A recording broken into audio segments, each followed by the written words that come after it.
તમારા સૌ લોકો. તમારું નામ શું છે? મારું નામ સરોજબેન હળિયર. હા, ક્યાંથી આવો છો? હું અહીંયા મૂળ વતન અમારું મોરબી ને અમે અહીંયા નોકરી માટે થઈને પાલનપુર આવ્યા છીએ. હા, હવે બોલો.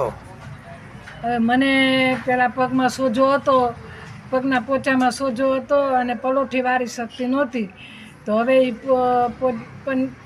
સોજો ઉતરી ગયો અને હવે પલોઠી વારી શકાય છે. તો ત્રીજે દિવસે એ બધું મને સારું થઈ ગયું. અને હવે મને એક આ ઢીચણનો દુખાવો છે, એમાં મને 75% સારું છે. અને કાનમાં મને સંભળાતું નહોતું, તો હવે મને કાનમાં 60% સંભળાવા માંડ્યું છે. હવે થોડુંક બાકી છે હજી. અને ત્રિવેદી સરે કીધું છે કે હું તમને સાંભળતી કરી દઈશ, એટલે હવે મને કરી દેશે સાંભળતી. અને ત્રિવેદી સરને